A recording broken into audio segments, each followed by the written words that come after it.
शून्य की खोज भारत में कब और कैसे हुई? शून्य कुछ भी नहीं या कुछ नहीं होने की अवधारणा का प्रतीक है।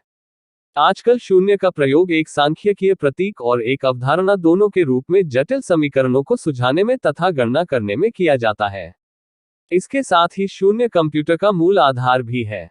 यह आलेख भारत में शून्य के आविष्कार से संबंधित है, अर्थात इस आलेख में इस बात का उल्लेख किया गया है कि भारत में शून्य का आविष्कार कैसे और कब हुआ था।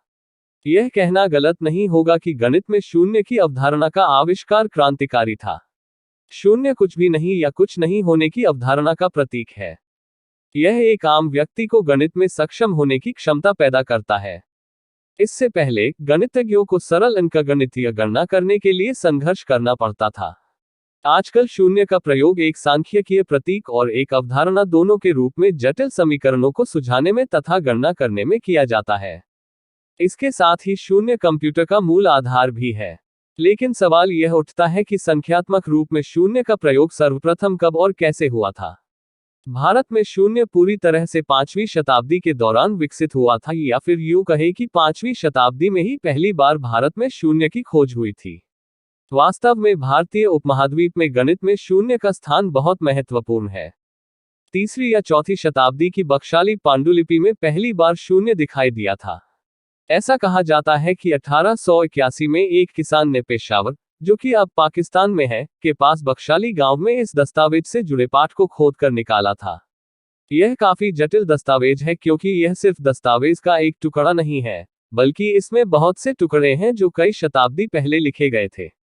रेडियोकार्बन डेटिंग तकनीक की मदद से, जो कि आयु निर्धारित करने के लिए कार्बनिक पदार्थों में कार्बन आइसोटोप की सामग्री को मापने की एक विधि है, से यह पता चलता है कि बख्शाली पांडुलिपि में कई ग्रंथ हैं। सबसे पुराना हिस्सा 224-383 ईस्वी का है, उससे नया हिस्सा 680-779 ईस्वी का है, और सबसे नया हिस्सा 885-993 ईस्वी का है।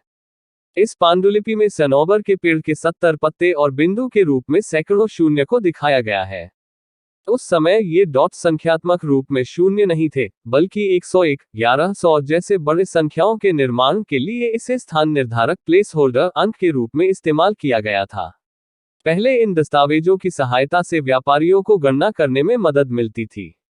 कुछ और प्राचीन संस्कृतियां हैं जो कि शून्य को स्थान निर्धारक प्लेस होल्डर अंक के रूप में इस्तेमाल करती थी, जैसे कि बेबीलोन के लोग शून्य को 2 पत्ते डबल वेज के रूप में इस्तेमाल करते थे। माया संस्कृति के लोगों ने इसे शेल्स की संख्या के रूप में इस्तेमाल करते थे। इसलिए हम कह सकते हैं कि प्राचीन सभ्यताओं को कुछ भी नहीं की अवधारणा पता थी, लेकिन उनके पास इसे दर्शाने के लिए कोई प्रतीक नहीं था। ऑक्सफोर्ड यूनिवर्सिटी के अनुसार भारत में ग्वालियर में 9वीं शताब्दी के एक मंदिर के शिलालेख में वर्णित शून्य को सबसे पुराने रिकॉर्ड के रूप में माना जाता है। शून्य भारत में संख्या पद्धति का एक महत्वपूर्ण हिस्सा बन गया है। यहाँ तक कि पहले गणितीय समीकरणों को कविता के रूप में गाया जाता था। आकाश और अंतरिक्ष जैसे शब्द कुछ भी नहीं, अर्थात शून्य का प्रतिनिधित्व करते हैं। एक भारतीय विद्वान पिंगला ने द्विआधारी संख्या का इस्तेमाल किया, और वह पहले थे जिन्होंने जीरो के लिए संस्कृत शब्द शून्य का इस्तेमाल किया था।